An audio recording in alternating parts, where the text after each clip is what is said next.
We'll start in about 5 minutes. Okay. And like 45, 50 minutes is the... Right. Okay. Yeah, and then we'll do a few minutes of questions and wrap around 3 p.m. roughly. Cool. Is it fine to have questions in the middle of the talk, or you prefer? Yeah, absolutely. Okay, awesome. Should I just like watch the hand raising thing, or? No, I'll keep track of that, don't worry. Okay. I will also introduce you.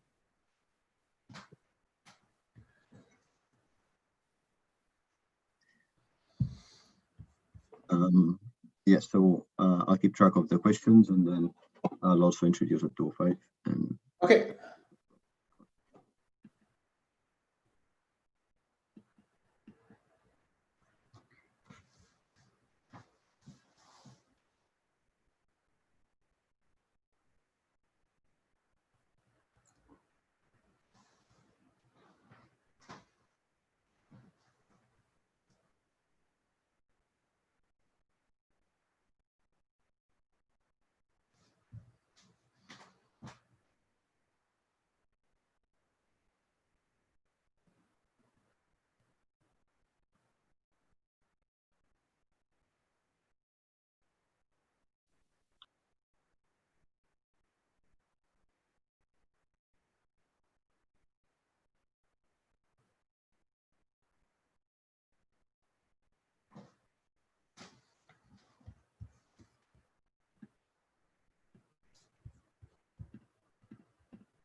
we'll start in a couple of minutes. It's my job to make small talk with the speaker. Oh. How's it going, Jacob? Good. Yes.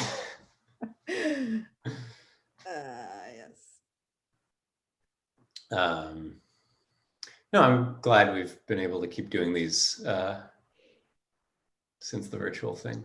I like your logo. Is that Lingo? Yes. Yeah. Yeah. I worry, I was like still figuring out the group branding. I worry that it looks too much like, you know, an app, some sort of messaging app for a phone, which seems suboptimal for like a serious research group, but that was the idea. Cool. As long as it doesn't end in like consonant R. Yeah, exactly. That's where you have to draw the line. Consonant R? I feel like that's whereas many words in English end in ER or something, but I think the hip things to do I understand what you mean. Flicker. Yeah, got Grinder. it. I got it. Yes, no, linger. No. Got it.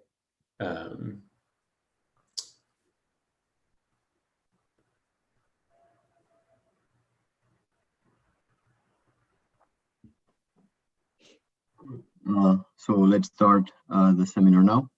So welcome to the seminar. In terms of logistics and for questions, you can interrupt by either just unmuting yourself or raising your hand on Zoom. And then we will also have questions at the end of the talk, both for those on YouTube and as well as those on Zoom. Today we have one of us in the seminar. Professor Jacob Andreas is the ex-consortium career development assistant professor at MIT CSIL, as well as a member of Embodied Intelligence. Jacob earned his bachelor's from Columbia, then his master's from Cambridge, where he was Churchill Scholar, and his PhD from Berkeley. His research aims to understand the computational foundations of efficient language learning, as well as building general purpose intelligent systems that can communicate efficiently with humans and learn from human guidance. He has been recognized with an NSF graduate fellowship, a Facebook fellowship, and paper recognitions at NAACL and ICML. Welcome to the seminar. Cool. Yeah, thanks, Farhan. Excited to finally be giving my little talk to this group. I guess I've been here at MIT for about a year now, and I'm going to be talking both a little bit about stuff that came before and about some of the stuff that we have been doing lately, if my slides work. Okay, good. So the sort of high-level thing that I want to start with here is the fact that deep networks are difficult to interpret and sometimes behave in surprising ways. So one problem that there's been a lot of interest in like the computer vision and NLP communities in the last couple of years is visual question answering and visual dialogue. So sort of conversations with automated images or automated agents that can describe images. Here is an image of our long lost home in the status center. And you can go to a state-of-the-art dialogue, a visual dialogue agent and ask it, what is this a picture of? And with a standard dialogue agent, it says, it looks like an unknown word of some sort, which is maybe a reasonable description of the status center. You can also ask this dialogue agent how many giraffes are in this picture. And if you do so, the dialogue agent will respond, there are too many giraffes to count in this picture, which is obviously wrong. And we might, in situations like this or in some more realistic models that we're going to look at in a minute, like to understand why things have gone wrong in these particular ways. When we talk about explaining the behavior of neural models in particular, there are two sort of high-level popular strategies for generating explanations. One is focused on explaining decisions in individual models. So say now that we take this picture that's some mashup of a dog and a guitar player, we feed it to an image classifier, and the image classifier says, this is a picture of an electric guitar. One sort of class of state-of-the-art approaches to explaining why this decision or why this image was classified as an electric guitar is to say, well, this is the region of the image that was particularly relevant for that classification decision. Another thing that we can do, a sort of second class of tools for interpretability, aim at explaining models in the abstract. So sort of independent of any particular decision, if I have some sort of deep network, I want to be able to look at an individual neuron on that deep network and understand what kinds of inputs to the model make that neuron light up. And this will tell us something about how, say, the model organizes its input space in general. Popular way to do this is to look at a bunch of representative inputs from the training set that make a given neuron light up. And another thing that we can do is to synthesize artificial inputs to the model that sort of maximally stimulate a given feature that we're trying to explain.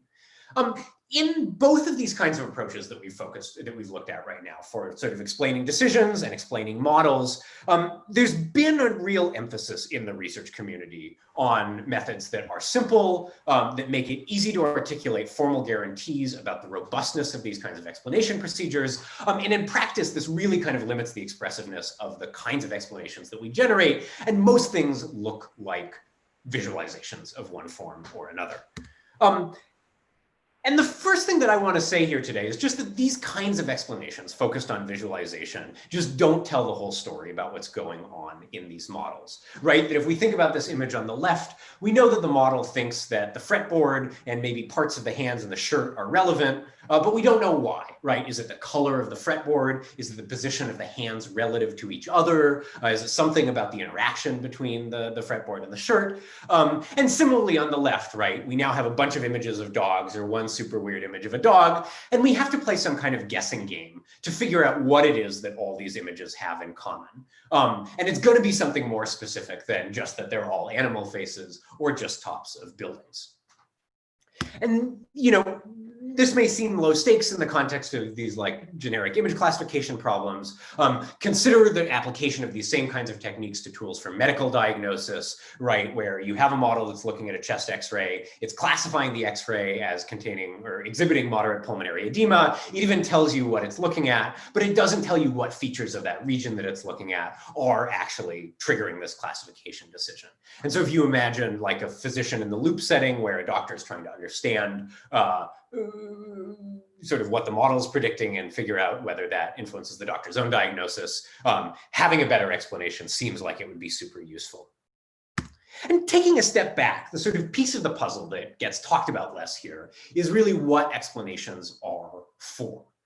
And ultimately what they're for is to communicate with users of these kinds of automated decision-making systems, right? Communicating information about safety and potential vulnerabilities of these models, communicating changes that could be made to inputs to get desired outputs, if you think, for example, about someone trying to get their loan application approved, and communicating more generally what actions people should take when interoperating with these models, whatever form that ultimately winds up looking like.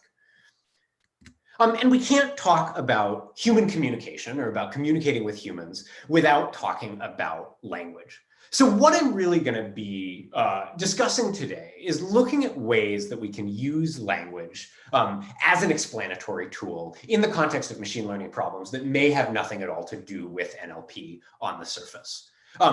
There's a lot of concurrent work that's going on in this area in NLP using sort of slightly different formulations of this problem. What I'm going to be talking about today is a sort of particular broadly decision theoretic framework for thinking about language and explanations and the interaction between those two things, and look at first steps that we can take towards addressing some of these desiderata that we were looking at on the previous slide by sort of building models that can use words to describe both states of models and features inside models and decision rules that have been learned inside models. So to dive into this, I actually want to start by focusing on an application that looks a little bit different from the standard machine learning problems that we were looking at a couple of slides back, but that turns out to be a really, really useful tool for getting intuition about what a natural language explanation ought to do and how we should go about constructing these kinds of explanations. And that problem is the problem of training multi-agent systems with a communication component.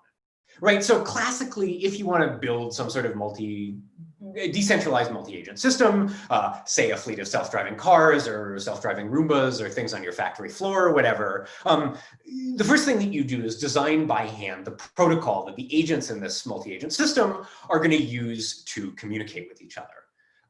Now, in the same way that we've learned in the last, I guess, 10 years since all the deep learning stuff happened, that we can replace a lot of hand engineering of features with general neural network machinery, it turns out that we can also do a reasonably good job of replacing hand-engineered communication protocols in these kinds of multi-agent settings by learning those protocols with neural networks as well. I'm not going to talk really at all about the details of how these kinds of systems work, but at a very high level, think of every agent as being implemented as some sort of network. It takes actions in the way any other interactive model does, but it additionally has access to some sort of communication channel over which it can broadcast vector-valued messages to other agents in this multi-agent system. And these vector-valued messages basically look like hidden states of a recurrent network or whatever else. So what we're going to get out of these approaches is basically models that just send vectors of real values to each other in order to communicate. And we can think of these vectors as constituting a kind of neuralese language that has evolved inside the system.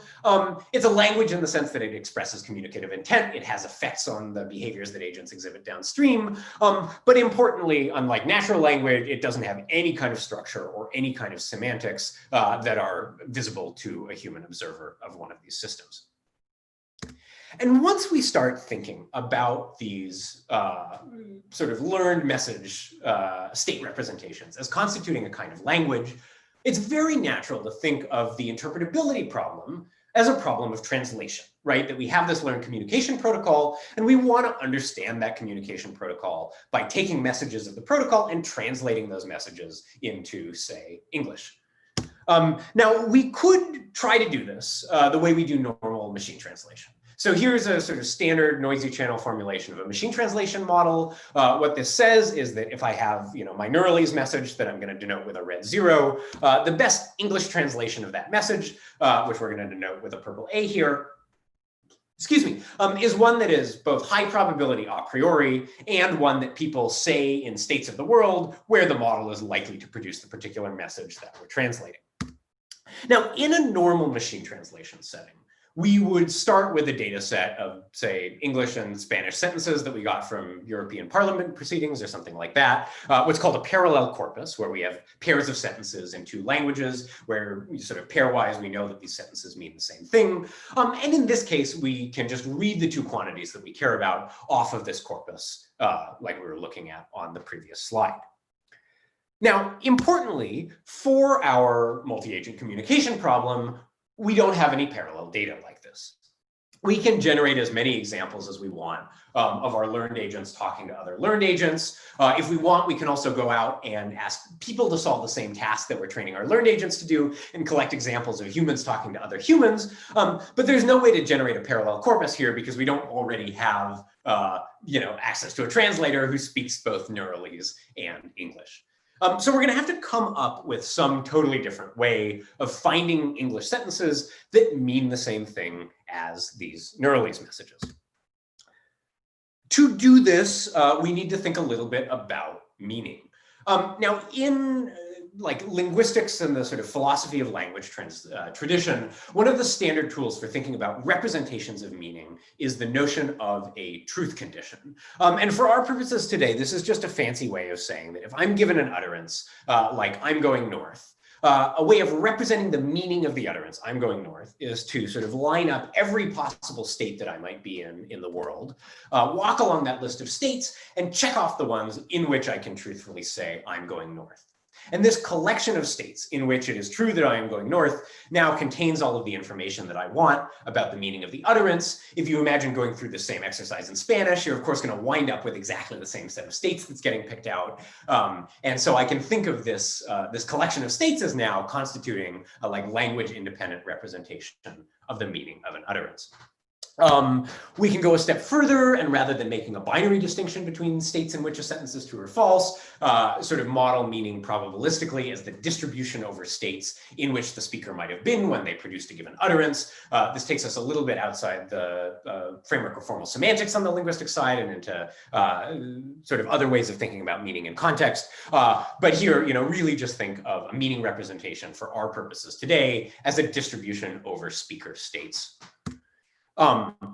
Those of you who come from kind of a cognitive modeling background will have yet a different name for what we're doing, which is that this is a representation of a belief that a Bayesian listener forms about a speaker upon hearing a particular utterance from that speaker. And this really is the sort of name that we're going to give to our translation procedure, that we're using these kinds of Bayesian beliefs as meaning representations.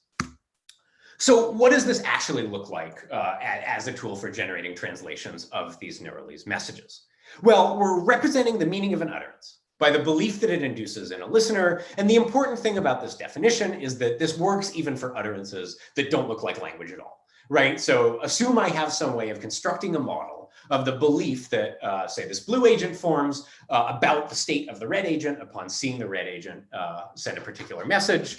We can translate that message into natural language by searching in the space of natural language strings until we find a natural language string that gets sort of human listeners' belief about the human speaker's states as close as possible to the Neuralese listener's belief about the Neuralese speaker's state.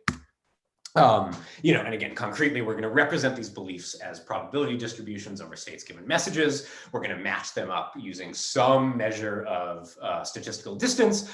In practice, it actually doesn't seem to matter that much which measure of similarity you use here. So just think about this as like a KL divergence or a total variation distance or something. We'll see some more variance in the second half of the talk. But the important thing is that this is now a translation procedure. Once I have a way from getting from sort of P of Neuralese message to distribution over states and P of English message to distribution over states, I can now translate. Can I ask a question? Yes. Why not take the truth condition view? It seems simpler? Well, so one, I guess there are other things that we're glossing over here, like the fact that each of these agents also has observations of the underlying state of the world. So this is really a like P of X given a message and what the speaker sees. And that's gonna color this in a different way. I think the short answer is that in the second half of the talk, we basically are going to take the truth condition view. You want some not soft notion of similarity just because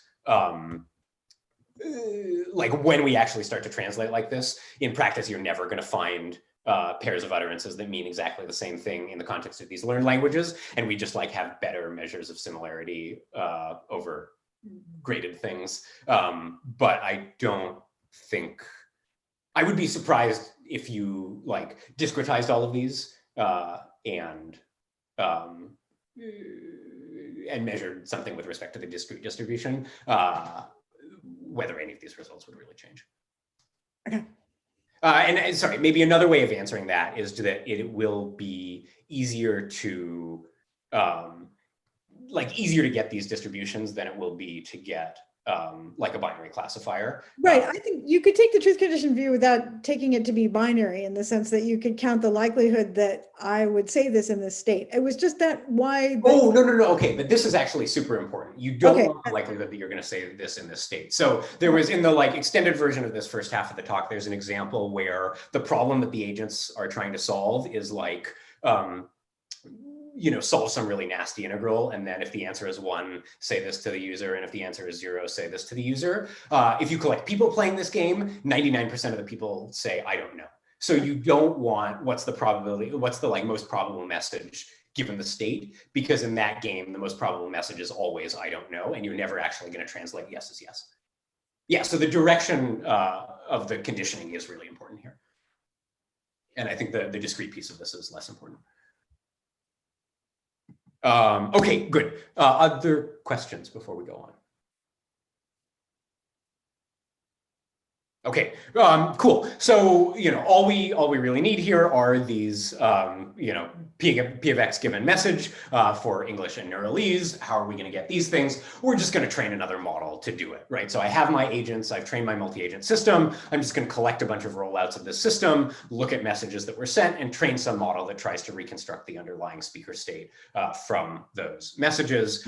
Similarly, I get a bunch of humans playing this game with other humans. I look at the messages that they send. I build a model that tries to reconstruct the speaker state given this transcript of the humans. We don't even need the forward model here because we're just going to fit something from gameplay data. And now we have enough information to translate, right?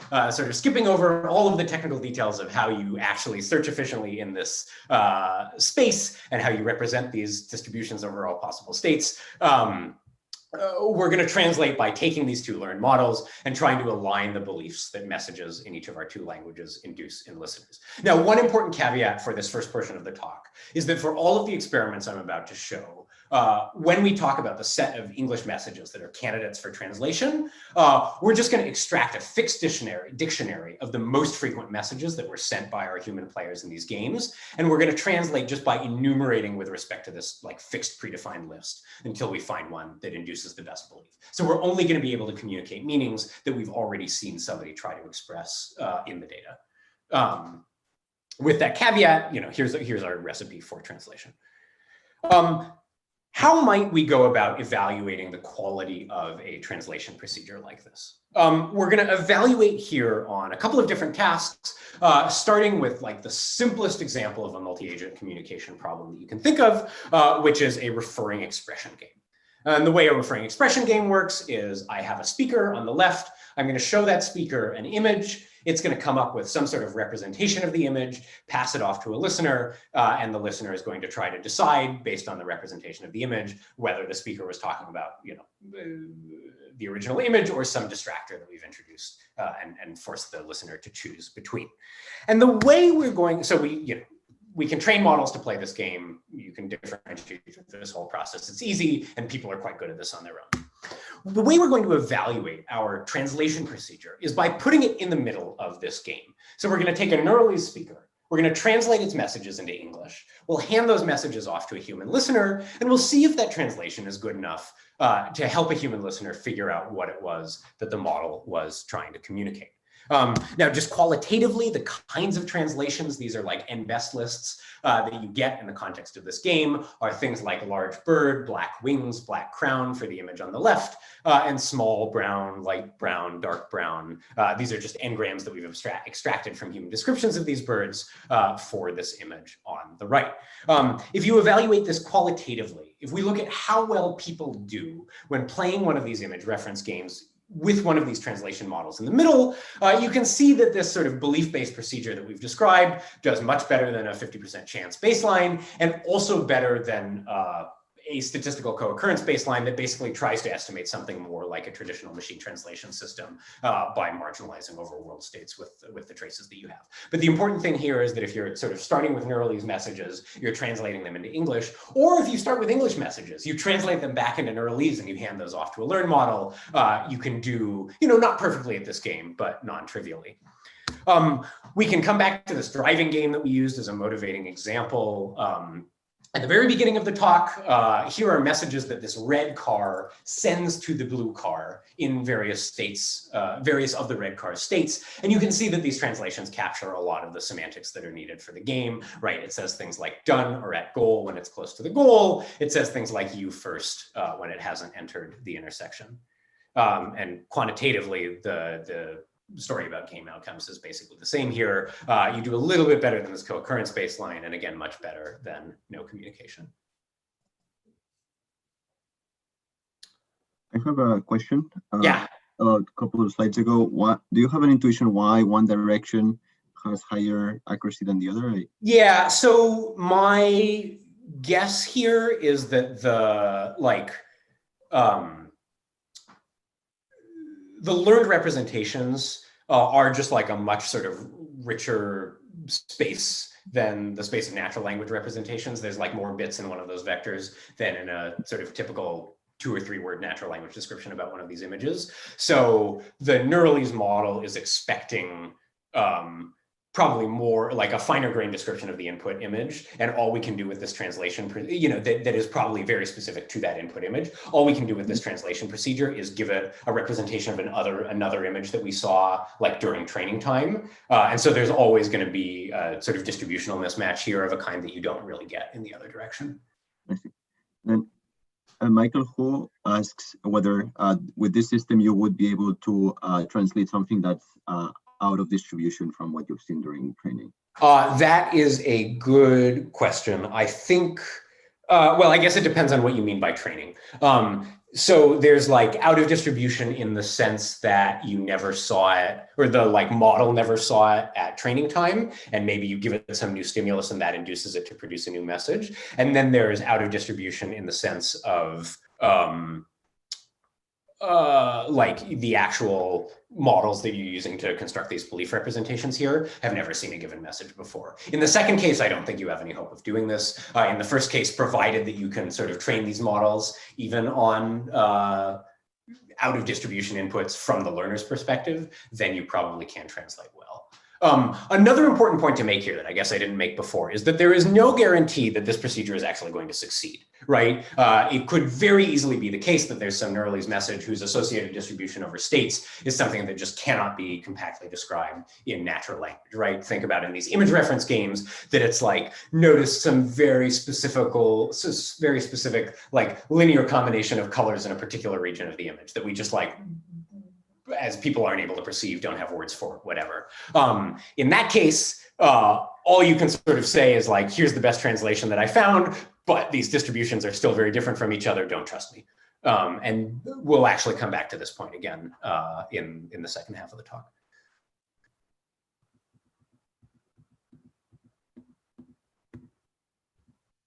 Okay.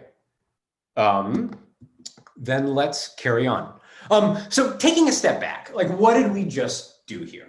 And if we think about these reference games specifically, what we did is take a multi-agent system where agent 1 sends a vector valued message to agent 2, and agent 2 uses that vector valued representation to make some sort of downstream decision. And we developed a technique for taking these intermediate representations and translating them into language.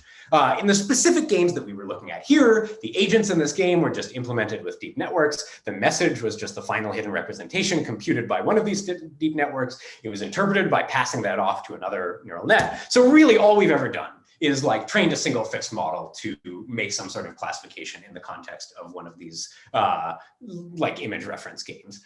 And so if you want to think of this whole multi-agent system as a single network, what we've developed here is not a technique for translating communication protocols, but rather a technique for generating natural language descriptions of the content of learned representations that show up just like at intermediate layers of monolithic neural architectures, right? And again, the process that we use to generate these explanations is sort of grounded in this well-studied model of linguistic meaning that says the meaning of a sentence or a representation is captured by the world states. But forget about translation for a moment. And what we've really been talking about here is just ways of sort of generating descriptions, or if you want, explanations of the content of learned representations inside more sort of conventional looking deep models. And so the main thing that I really wanted to talk about today is what it looks like to apply these techniques, not just to these sort of toy multi-agent problems that we were looking at in the first half of the talk, but to like real networks that are used for image classification and language understanding and so on. So just to flash this picture one more time, so far we've been talking about explaining representations, sort of input conditional patterns of activation inside one of these models. But this sort of belief matching approach to translation or to explanation turns out to work just as well for generating explanations of features rather than representations. What does this look like? Well, notice that we were previously identifying the meaning of a representation with the set of inputs that the model mapped to something that looked like that representation. We can similarly identify a feature with the set of inputs that activate that feature, right? If I have an individual neuron, I can just find the set of inputs to our model that really make that neuron light up. And this is one of those explanation techniques that we talked about at the beginning of this talk. And so we're going to think of this now set of sort of representative model inputs from wherever as a representation of a feature's meaning independent of the features firing on a particular input to the model. Now, around the same time that I was doing all the multi-agent stuff in the first half of the talk, a team at MIT led by David Bao was doing exactly this in the context of explaining deep features. The procedure is called net dissect, and the way net dissect works is exactly that we identify a bunch of regions that activate a target feature in a deep network. We get a human annotator to assign a category label to all of the pieces of the image around those regions that our neuron responds to, and then we figure out which of these human labeled regions overlap the most with the regions that our neuron responds to, right? And so in the context of this particular toy example we have, where we're looking at an individual feature, the feature picks out these regions. If we look inside these regions, the lamp is the thing that overlaps most with the region that makes these neurons light up. And so we want to describe this neuron, attach to this neuron the label lamp. And of course, in the context from the first half of this talk, we know that this procedure is equivalent to, or if you want, a special case of the translation procedure that we were talking about before. Right? We sort of have a neuron induces a distribution over regions, a label like lamp induces a distribution of regions. We want to make these things as similar as possible. Leslie, here now are your discretized states instead, right? Which you still want a soft notion of similarity, but you have a hard notion of what it means to cause one of these things to light up.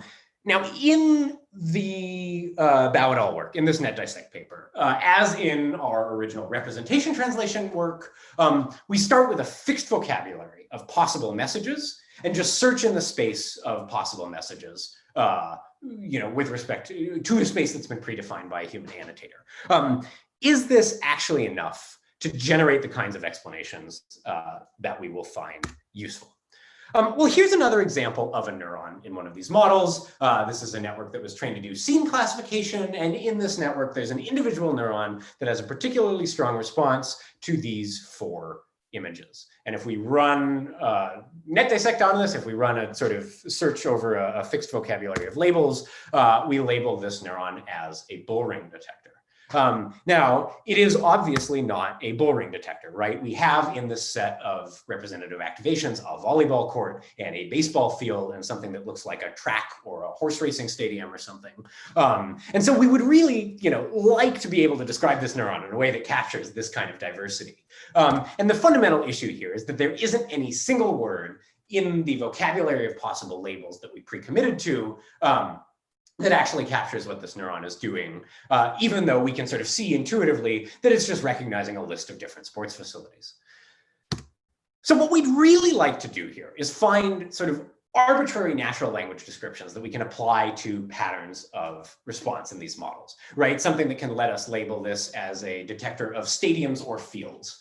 Now, rather than going straight to full natural language, we're actually going to start by trying to build just those compositional descriptions that we can construct from the primitives of our original vocabulary and just like logical connectives, and, or, and not. So what does this actually look like? Well, formally, it's a little something like this. I have, say, a collection of model inputs, and I have a neuron's response to regions of those inputs. This is a convolutional network, so the response is different in different regions of the inputs. We're going to discretize those for computational convenience, and we wind up with a sort of neuron mask, like we've shown at the bottom of the slide now. We are then going to take the labeled primitive concepts from our vocabulary, like water and river, and just match those up with this initial pattern of activation, just like we were doing before. But instead of restricting ourselves to this fixed set of concepts, we are also going to search in the space of all logical combinations of those concepts, right? So we can recognize, we can sort of label a region with water or river by just taking the union of regions that are labeled water and regions that are labeled river. We can construct the concept not blue by taking the regions that are labeled blue and complementing them in the context of an individual image. And in general, we now have a search problem where we're just trying to search in the space of logical forms that we build from these primitives. And we want to find the sort of compositional logical program here that best approximates our target neuron. So really think of this as looking something like an inductive program synthesis problem, where I'm trying to hit these regions and I'm going to build a program that gets me as close to them as possible. And for the example on the screen, this is a real example from a real model. The best description that you come up with for this neuron is that it is a thing that recognizes water that is not blue. And, we can sort of continue to do other things like this. We can go back and look at our bull ring detector again. And as we allow ourselves to build more complicated logical forms on top of this bull ring detector, we do start to see the changes that we want, right? We start to describe it as a detector for bull rings or pitches or volleyball courts. And if we allow ourselves to build even more complicated explanations, we additionally discover that this detector doesn't only recognize all those things on the top, but it specifically doesn't respond to football fields or to railings. And I really want to emphasize that this, like the behavior in green in particular, is not at all obvious from a set of 5 representative examples of the behavior of this neuron, from which we would be really tempted to just like label it as a sports field detector. Now, there's a separate issue that sports field specifically isn't in our vocabulary, but this exclusion really matters here, right? That this kind of procedure that we've discussed is actually able to say specifically that this thing is not a football field detector in addition to whatever else it does. And so I think this is a really clear case where language-based explanations make it possible to much more efficiently communicate what this neuron is doing than a set of example inputs, where maybe you could show somebody 50 images and then they would be able to induce that, hey, there's no football fields in any of these images. And here we're just communicating the underlying abstraction directly. So what do, in sort of aggregate over a real network, these kinds of abstractions look like? So we can analyze quantitatively basically the quality of the approximation that we can construct as we let these explanations get bigger and bigger. So as we allow the model to search in a larger and larger space of logical forms, how well are we able to approximate the responses of individual neurons with bits that we're able to piece together. And sort of the two important things to take away here is, first of all, as you sort of increase beyond 1 to 2, 3, 4, there's a really sort of immediate and significant increase in the quality of the approximations that you're able to produce, in the sort of accuracy of your explanations. But that once you get to 10, it really starts to level off. So there is some, at least with respect to the particular set of primitives that we've made available to the search procedure, like maximum complexity of the context, of the concepts that are really realized inside this kind of deep network. And it is instructive to look at the different kinds of explanations that we can generate for different neurons in, say, a scene classifier like we've been looking at here. Some of these neuron descriptions have semantics that's pretty transparent from the explanation alone, right? There's something that describes itself as a detector of skyscrapers or lighthouses or water towers that pretty clearly responds to sort of tower-shaped objects. We have a neuron that responds to porcelain objects in bathrooms, right? The sink or bathtub or toilet detector. And so, these are sort of nice, clean, abstract categories that maybe we could imagine coming up with a more concise natural language label for, but where the logical form basically tells you what's going on. More interesting cases are the ones where the underlying abstraction is actually hard to figure out from the explanation alone, but is clear once you start looking at both images and words, right? So we have on top here a detector of colorful spheres, and we have on the bottom a detector for vertical slats that responds to cribs and fire escapes and fences.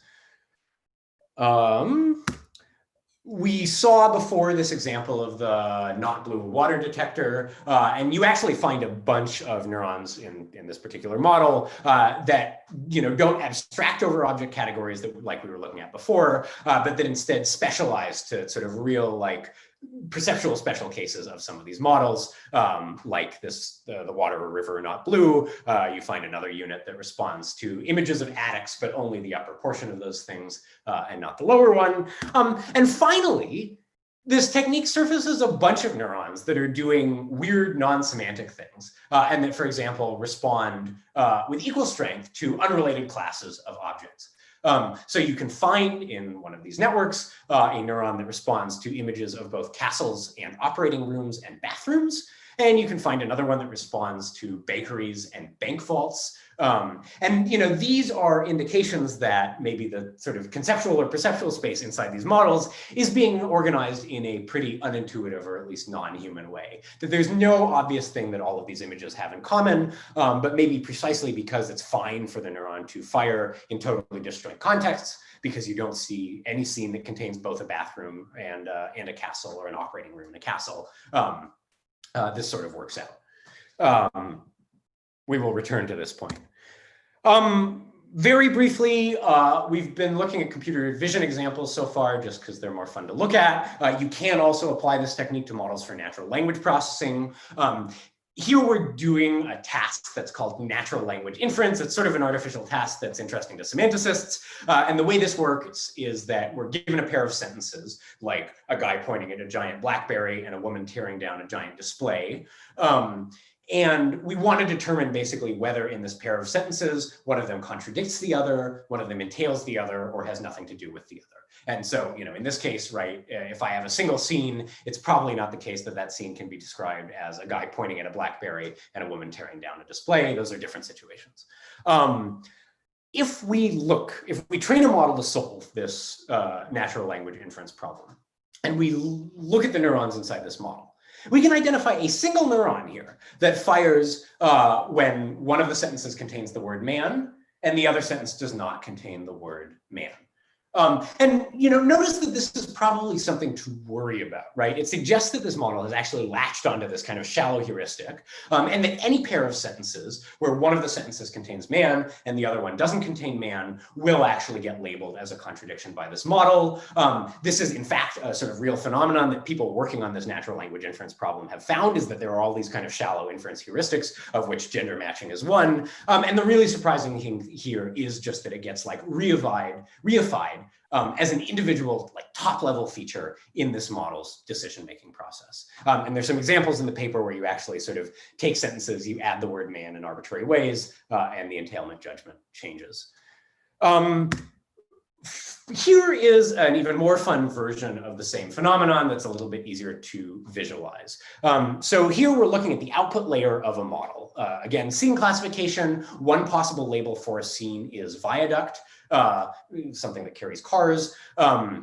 Or trains, and then we also have a bunch of neurons internal to this network that are connected to the last layer.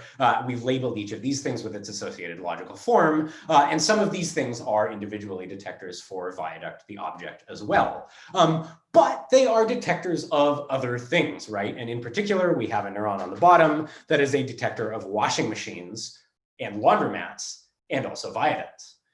And what this means in practice is that we sort of look at this diagram and we think, well, maybe we can do something that will convince this model that an image of a washing machine is in fact an image of a viaduct.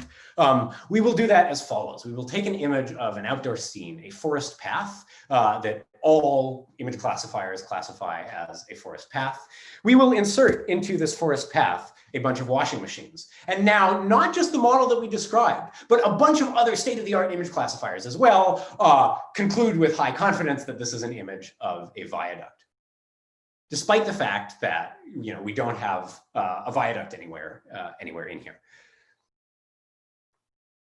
I thought there was another slide here, but there is not. Okay, so this is as much as I want to say about logical forms. And again, the takeaway here is just that we can take that procedure from the first half of the talk, or we can take the net dissect procedure, which turns out to be basically equivalent. We can generalize these to search in the space of not just sort of single word labels for learned features, but instead compositional descriptions, and that this compositional sort of representation of features buys us a lot. It gives us higher quality explanations in the sense of explaining more of the variance in neuron behavior. It lets us construct these sort of weird adversarial examples and identify other sources of non-robustness in models. And it just sort of generally gives us some intuition about what the organization of the conceptual space inside these big image classifiers looks like.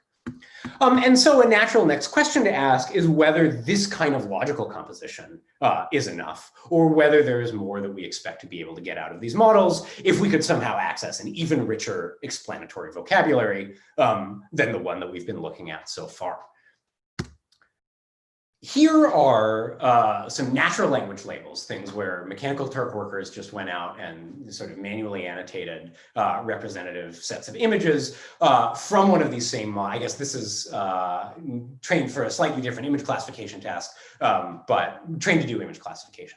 And you see there's all kinds of stuff that we can't do with just this vocabulary of logical primitives that we were looking at before, right? Like interesting perceptual things like sides of cylinders, really low level textural details like high contrast diagonals, and in particular high contrast diagonals from like northwest to southeast, part relationships, right? Something that responds to birds' beaks and birds' legs, but not to the rest of birds. And there's just like so much like this once you start to look inside these models. So my student Evan is actually in the process of causing to be annotated every neuron in AlexNet.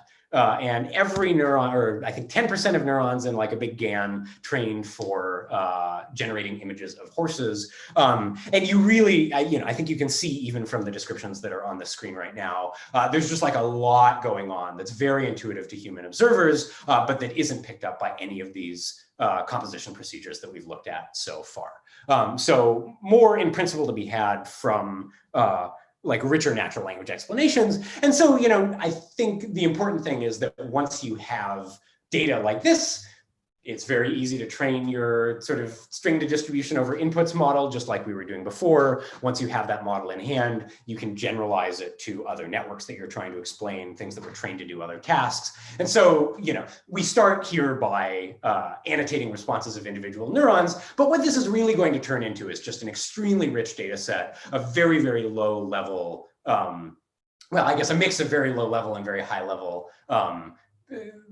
regions and images in generative models and discriminative models. And I think this is going to be a super useful resource for many different kinds of in principle approaches to interpretability, and maybe some other things as well. And I want to just like give one little hint of what this might look like, which is this.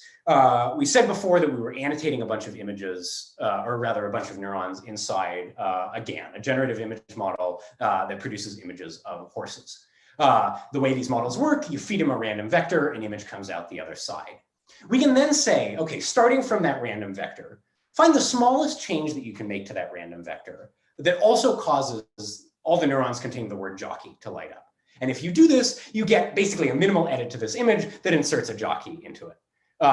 You can do more interesting things. You can say, start with an input image, and everywhere in the image, to the greatest extent possible, cause the neuron that generates brown things to light up. And what you find is that there seems to be a representation of brownness that's independent of the sort of thing that brownness is being predicated of, right? The horse turns brown, the ground turns brown, some other weird stuff also happens, right? We didn't ask for a jockey, we got a jockey. So these things are not perfectly disentangled, but this is some evidence that there is actually like a compositional representational strategy going on inside these kinds of generative models that disentangles things like color and content. Okay, to start to wrap up here. Hopefully the examples that we've been looking at today convince you of the sort of effectiveness of the procedure that we have on the slide as a general framework for producing language-based explanations, right? We're going to represent the meaning of a representation or a feature as a distribution over inputs. We're going to find a natural language string that induces the same distribution. And this serves as a description, as an explanation of the information contained in that representation. And we've seen that we can use this to do better in the human-in-the-loop interaction with models, like in those driving games, to identify sources of non-robust behavior in models, like we saw with the washing machines in the forest, and even manipulate model inputs and model outputs in controllable ways, like we saw with these jockey images. This is also very much not the whole story for natural language explanations, right? While we can produce descriptions in principle now of any neuron in a deep network, there's a whole lot of neurons and even more ways of combining those into full representations of inputs that we're going to see in practice. We cannot show everything on the slide to a human user as an explanation of a model's behavior, right? There's just too much information here. This is totally useless. And really only some of these descriptions are actually of interest to a human decision maker, right? We might want to surface just this particular one on the left that is showing, that responds to parts of animals and parts of wheels. This is a candidate for some of this like weird non-robust washing machine in the woods behavior that we saw before. And if there's a neuron that we label as responding to human skin, we really want to know what this model thinks human skin looks like to avoid, sort of various problems with bias that we've seen with real image classifiers deployed in the wild. And the important thing here is just that, it's not enough to sort of take the entire state of the model and try to dump it into somebody's brain. We need to be cooperative with people about the way we actually generate these explanations. And this is something where, again, from the sort of linguistics philosophy of language literature, we have pretty good ideas and now even pretty good computational models of how to be an effective communicator, right? How to satisfy constraints on conversation, constraints on communication, like saying only what is true, saying no more than is required, being relevant and avoiding ambiguity, and so on. And so I think one of the other really interesting challenges for this problem area going forward is thinking about how to avoid this kind of information overload and thinking about how to be relevant and taking what we know, for example, about natural language summarization and sentence simplification and sentence compression and applying that to produce effective explanations as well. Okay, so really to wrap up here, summary of today's talk, we're representing meanings of representations and features as beliefs about model inputs. We generate explanations by summarizing these distributions with language. Second point, compositionality matters. There's lots of very intuitive, very interpretable stuff that goes on inside these models that we just cannot access if we restrict ourselves ahead of time to a fixed vocabulary of primitives. And finally, some evidence that doing this in natural language, thinking of this, not just as program induction, but really as a language generation problem is important. That the kinds of phenomena that show up in real deep networks for image classification and for language understanding are not going to admit simple sort of logical form explanations or programmatic explanations, but might admit good natural language explanations. And I will wrap up there.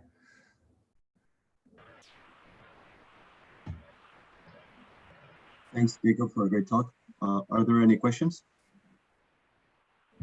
Jacob, thanks for the great talk. I have a question that I'm interested in the logical forms you said. So I'm assuming that you can assign a logical form to every neuron in the network. But we know that a lot of neurons, they are just the linear transforms of other neurons, right? So could their logical form be also something like a linear transform of the logical forms of the input neurons? Could that be true? Right, okay, so the question is basically, why do you expect the sort of natural basis of this network to be the right thing to explain when all of these things are going to be subject to linear transformations anyway, and the network doesn't care if you multiply this layer by some arbitrary linear transformation. Yeah, so I think one thing I would point to is there are some really cool experiments in David Bau's work on what happens if you actually basically are things more explainable in the natural basis of the network than if you apply arbitrary linear transformations, and they are. So somehow the presence of individual features is really meaningful. This is maybe not super surprising if you think about the fact that we're typically using ReLU networks, right? So there is some sort of thresholding operation that goes on, which is in general going to prefer meaningful features to be aligned with axes after thresholding. But that's not what I wanted. To the extent that this framework is generic, right? Every time we're doing something that looks like this, where we're talking about an individual neuron lighting up, you could certainly imagine saying, let me actually pick an arbitrary linear projection of the representation in a particular layer and look at what response or what activates that. Well, I guess I'm asking a different thing. So let's say that let's just simply say that a neuron is simply an addition of two other neurons. Yeah. And it looks like to me that the logical form of this neuron should be simply the all of the logical form. Okay. So this is a great question, right?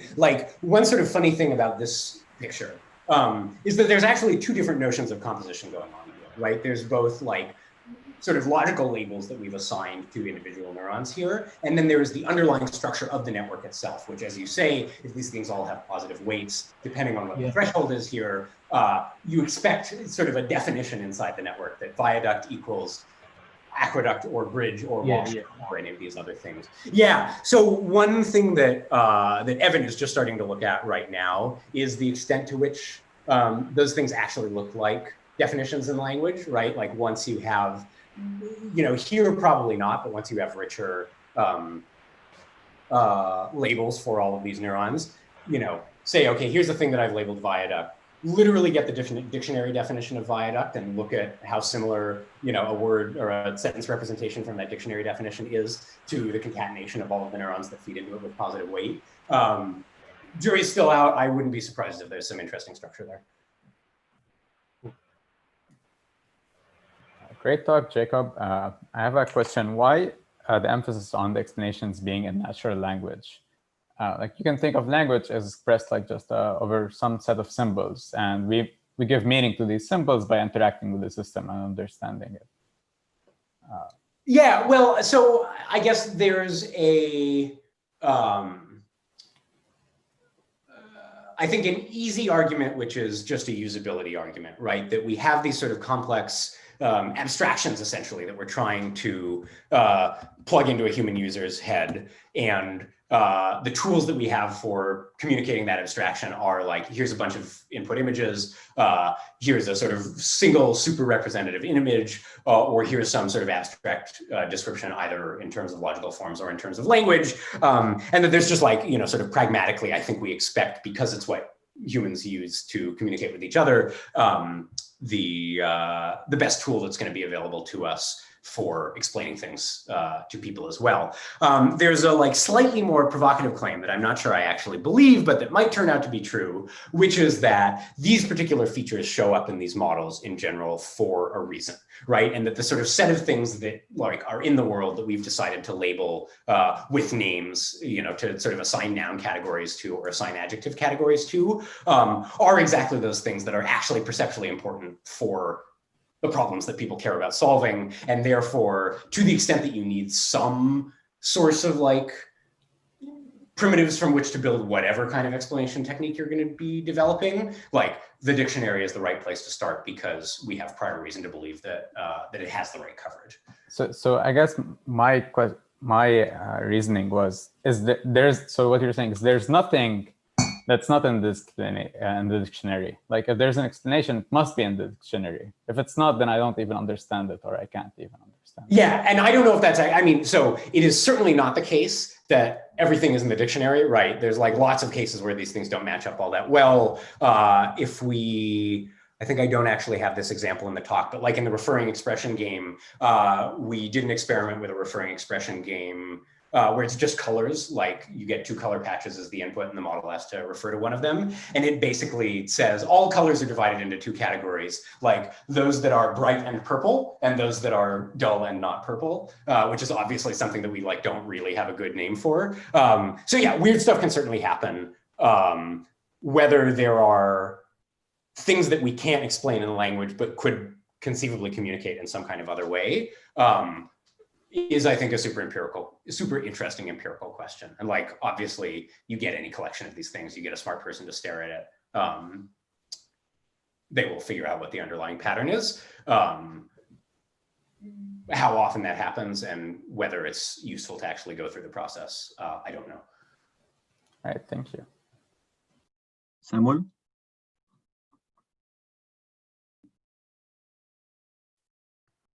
I'm not sure he's here. I'll just read the question then. Okay. Samuel asks, are there explanations of small sections of networks restricted by physical human annotation? Is there a logical move forward to automation of this process? That's a great question. So let's see. I mean, you always need some amount of annotation because you need to figure out like how language grounds out in the real world. But in many cases, it's not that bad, right? Like here we're using pre-existing semantic segmentation data sets for the natural language inference. We're using just like off-the-shelf NLP tools to give us structured NLP style annotations on various aspects of these sentences. And then, you know, this procedure is obviously extremely labor intensive. The hope is that once we've constructed this data set once, the concepts that live inside it are sufficiently general or at least sufficiently broad coverage that we only have to do this once. And then we like collect this data on AlexNet, or maybe like, you know, a handful of image classifiers trained for a handful of tasks and a handful of GANs trained for a handful of tasks. And now we have enough data to train a model that extrapolates these annotations to whatever other data we want to look at. Cool. Jacob?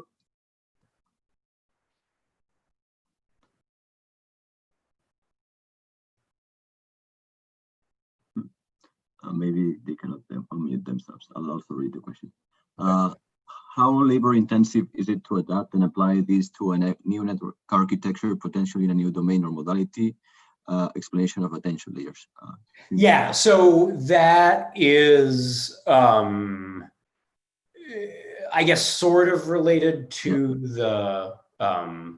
the previous question, in the sense that the like main thing that is challenging here is getting annotations that are actually like meaningful in the domain of interest. In terms of new network architectures, there's really very little that you need to do, right? Like this procedure is generic, and if you want to derive your P of X given network activity from attention maps rather than these kind of saliency attributions, that's easy. Yeah, so I think, you know, new domains, hard, new networks, not hard at all. Brandon asks, have you considered integrating interpretability into optimization? For example, penalizing more complex explanations? Yeah, no, I mean, that's like the question, right? You have this thing on the screen that basically here is a measure of the quality of the best explanation that you could come up with for a given representation. It is very easy to just like tack this onto the end of your learning objective, right? And say, in addition to whatever else you were doing, try to make it the case that every neuron is explainable in some sort of terms that I have before.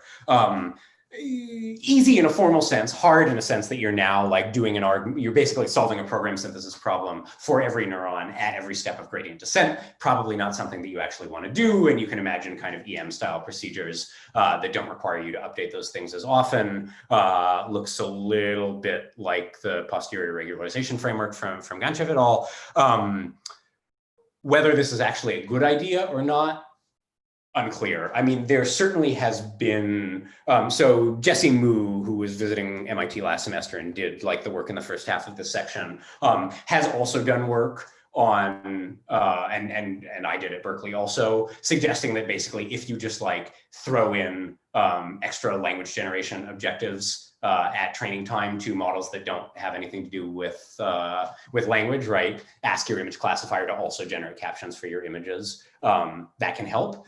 You can think of that procedure as exerting the same kind of effect. And so to the extent that this is just like a very explicit way of saying, I want the information content of my representations to align with language, then I think you expect this to help as well.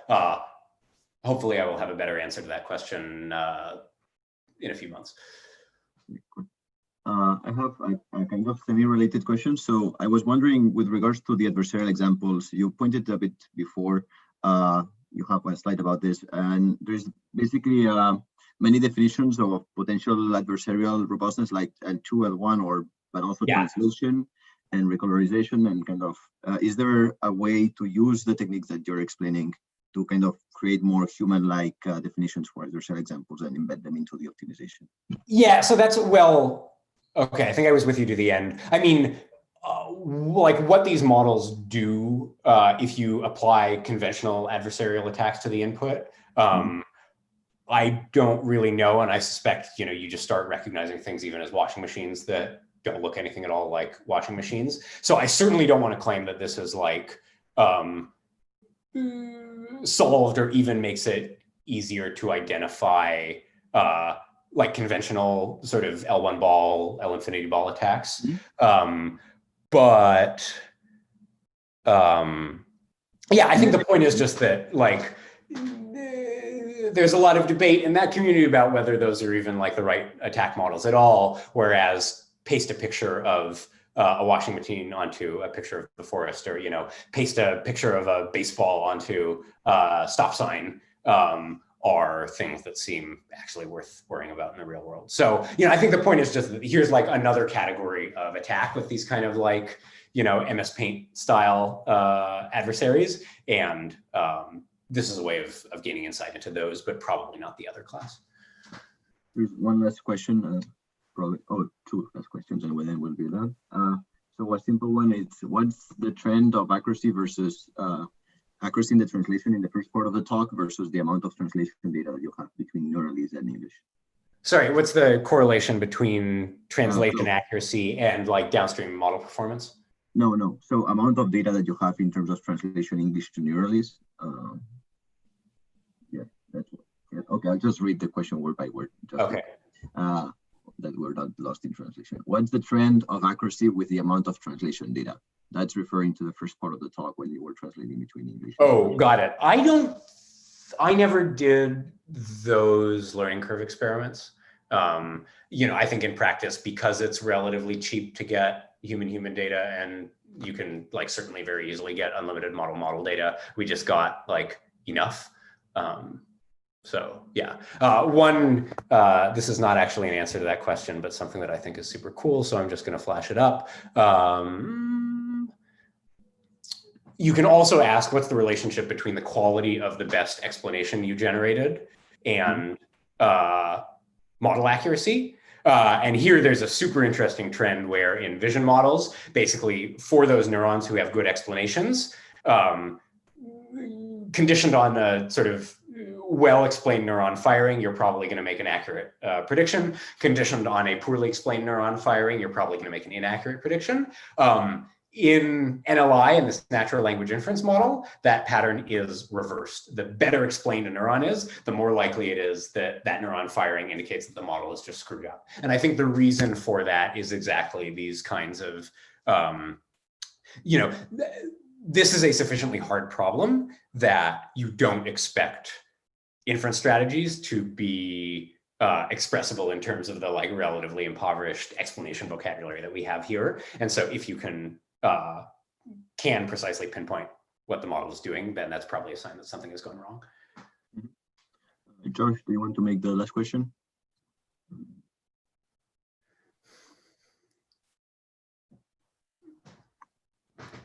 Seems like some people have trouble like unmuting, so I'll ask that.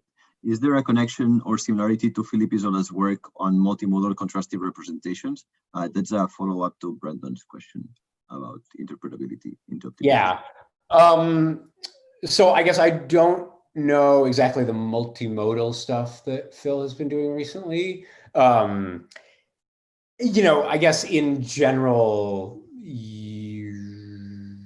this is not really a good like representation learning framework necessarily, because it assumes, well, I guess that's not entirely true. But no, I don't know the contrastive representation, recent contrastive representation learning work well enough to have an interesting answer to that question. Is it okay if I ask one final question? All right. So in the beginning of the talk, we had this multi-agent point of view about things. And one interesting thing about looking at things from multi-agent point of view is we might have debate and we might have disagreement. And so if two agents are trying to solve the same task, there's no use for both of them to argue at the same point. So you might have one person arguing for one point and the other from another point. Maybe they have different information sources that might lead to that. But when we kind of blend it all together in one system, the explanations we're going to get from these neurons are all going to support my final decision that I agree on. I may not have these counterfactual explanations that might be actually more useful than all of them supporting the same decision. So suppose I have binary decision, all the explanations I get are for class 1. I don't have anything for class 2. And seeing this debate from class 1, class 2, from this multi-agent point of view is kind of lost here. Yeah.